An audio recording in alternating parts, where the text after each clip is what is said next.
Um recente estudo do Banco Central mostra que os brasileiros estão com quase 40% da renda comprometida com dívida. E muitos estão inadimplentes, sem saber como sair desse círculo vicioso.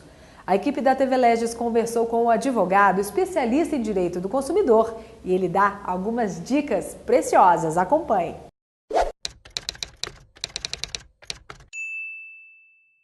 O quadro do servidor público endividado que nos procura, ele é crítico. Por que ele é crítico? A cada 4 pessoas que nos procuram, 2 devem 5 vezes acima do que ganham. Então, é um quadro extremamente preocupante que está comprometendo a vida desse consumidor, o seu sustento, e não só o seu sustento.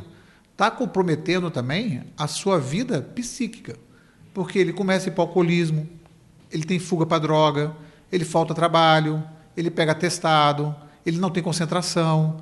E, por muitas vezes, nós identificamos e temos uma parceria com a universidade de encaminhar pessoas para lá, de pessoas que são consumidores compulsivos. Então, nós já tivemos casos aqui de consumidores sendo interditados por suas famílias, por eles não terem domínio do seu dinheiro. O crédito consignado, ele resgatou, desde o primeiro ano do governo Lula até o presente mês, 33 milhões de pessoas para o serviço bancário. Seja ele servidor, seja ele aposentado. Então, os aposentados não tinham linha de crédito nenhuma. E, a partir da lei de empréstimo consignado, passaram a adquirir crédito. Essas pessoas que passaram a adquirir crédito consignado, elas não tinham uma formação financeira, ou seja, não tinha acesso sempre a um tipo de empréstimo. E, às vezes, você vê a limitação do crédito consignado em 2,35, achando que isso é um bom negócio. Não é. É um juro extremamente excessivo. E o que tem virado esse crédito consignado? Se o consumidor utiliza ele para um tratamento de emergência, realmente como empréstimo, tudo bem. Mas se ele começa a usar esse dinheiro para pagar cartão, para usar esse dinheiro para pagar o cheque especial, isso vai virando uma bola de neve e ele não vai conseguir sair desse superendividamento. Os bancos, não de forma sábia, mas sabidamente, o que eles fazem? Você tem o seu contra-cheque e você tem a sua conta salário no mesmo banco. Então, o banco ele vai no seu contra-cheque e coloca no limite. E depois oferece a conta salário para você adquirir os empréstimos suplementares à sua renda de 30%. E não tem limite para isso. Só que a jurisprudência na justiça diz que a conta salário ela também é considerada esse empréstimo um consignado. Por quê? Porque você não tem a opção de receber por outro local. Então, essa soma desses 2 produtos, do débito na conta corrente e do débito na folha, tem chegado em casos extremos, como eu já te demonstrei, de 93% de comprometimento de renda. Existe o caso daquelas pessoas que têm uma denominação temporária. Então, a pessoa tem uma função e temporariamente assume um gabinete, temporariamente assume em uma comissão, temporariamente é cedida a outro órgão, e aí aumenta a sua renda. Esse consumidor, a primeira coisa que ele tem feito é pegar essa somatória de renda e ir lá e contrair um empréstimo no limite do seu comprometimento. Só que, por muitas vezes, ele é devolvido ao seu órgão de origem, ele perde essa função. E aí esse comprometimento irá ficar acima da sua capacidade.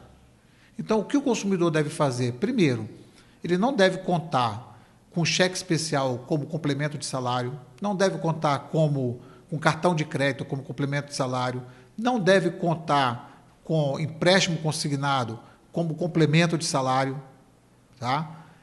Nós já tivemos casos de pessoas que compraram casas próprias, utilizaram o crédito consignado para fazer uma reforma em vez de pagar a casa própria, perder a casa própria porque não dava conta de pagar a prestação da casa e o crédito consignado, porque somado dava um valor altíssimo.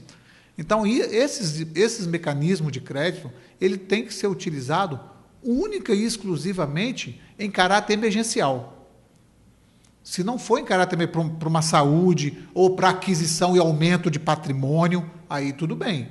Agora, se você for verificar que você está pegando para manter o seu custo, está errado. Você tem que rever, fazer uma planilha e rever onde você está gastando mais. O consumidor ele tem um apoio do Banco Central, do Bacen, em uma resolução que obriga todos os bancos a informar qual é o CET. O CET é o custo efetivo total da transação de empréstimo. Então, o que ele deve fazer? A hora que ele for pesquisar para contrair um empréstimo, ele não deve se atentar aos juros mensal. Esse juros mensal embute um monte de custo. Ele deve se atentar ao seguinte: qual é o CET? Aí ele vai saber quanto que anualmente ele irá pagar por aquele empréstimo. E aí ele tem como comparar. Então, vamos supor, o CET de determinado banco, 20,7. Ao do outro é 18. Ele pode pegar onde é 18, que é mais barato. Agora, se ele olhar assim, juro 1,2, o outro juro 0,99, esse 0,99 pode ter um CET maior do que o outro 1,2. Por isso que o Banco Central mandou divulgar qual é o custo efetivo total. A outra situação do consumidor é que ele deve ter prudência.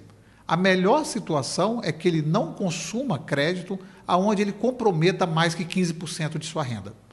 Porque se ele tiver algum problema no decorrer desse empréstimo, ele vai suportar esse empréstimo.